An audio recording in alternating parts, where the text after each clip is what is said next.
Det er tid til at bringe en lille hilsen her fra Maja, hvor vi i løbet af den næste uges tid skal sige farvel til alle vores elever. Mandag den 11. februar så rejser hele skolen afsted på tur. Det som vi har ventet på, det som alting har peget hen imod, og forventningen den er i rimelig højt niveau for øjeblikket her på skolen. Jeg har bare lige nogle ting, som jeg har lyst til at sige til jer forældre. For det første, lige nu så kommer der bare væltende en hel masse information.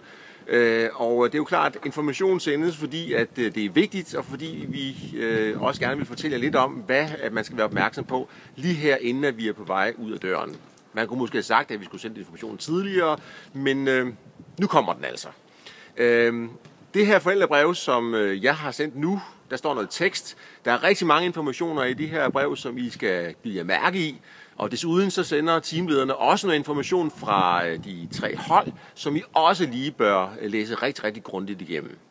Lad mig så lige skynde mig at understrege, hvis der er noget af det, som bliver skrevet, som man ikke helt kan forstå, så ring lige til os på skolen eller til mig.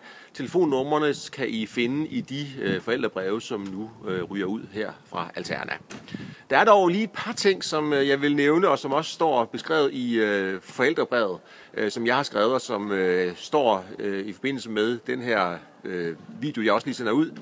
For det første så er det vigtigt for os, at vi i løbet af den her weekend får en tilladelse fra jer som forældre til, at eleverne kan deltage i sportsaktiviteter, som kan være en lille smule ekstreme. Jeg har lavet en liste over de aktiviteter, som vi kunne risikere, at de skal deltage i. Og jeg skal samtidig lige understrege, at fordi at der lige står en liste med de der aktiviteter, så er det ikke sikkert, at alle elever kommer til at opleve alting. Det er bare for at være på den sikre side, således at vi kan tillade os at være en lille smule spontane. For det andet, så har eleverne fået en vaccination.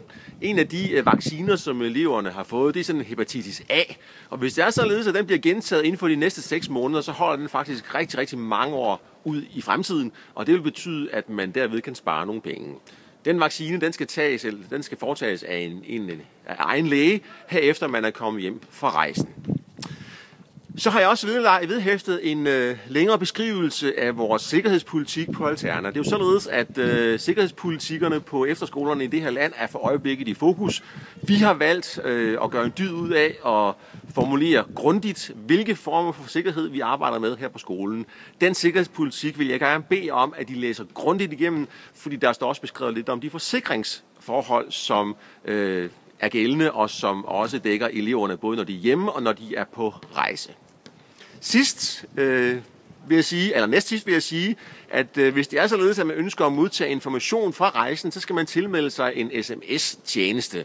Det er også indgående beskrevet i det forældrebrev, som jeg har tilsendt. Man skal sende en mail med elevens navn og elevens team, og så skal man skrive det telefonnummer eller de telefonnumre ned, som der skal sendes nyheds-sms'er til. Og så vil vi teamlederne med jævne mellemrum sende sms'er hjem, som man kan følge med i, hvad det er, der foregår lige nu, og hvor at de der teams de er henne i verden. Sidst skal jeg sige noget om, at Irene hun er jo i færd med at tilmelde de unge til ungdomsuddannelserne, og i løbet af næste uge, der vil der være mulighed for, at I som forældre kan godkende den beskrivelse, som hun har lavet, og det er faktisk betingelsen for, at den kan blive sendt videre til den ungdomsuddannelse, som eleven skal videre på. Hold op, det var meget information, og jeg håber faktisk, I lige når at få det hele med. Det er rigtig, rigtig mange ting lige nu, som vi skal prøve at forholde os til, men vi tror på, at det hele nok skal gå rigtig fint og godt. Og som sagt, er der nogle spørgsmål, så må I meget, meget, meget gerne sende mig en mail, eller også så skrive en sms, eller ringe mig op. Endnu en gang, vi er super glade for at have jeres unge på vores skole. Vi føler os umådeligt privilegeret over, at vi kan få lov at være sammen med dem i det her år, og vi har det rigtig, rigtig godt.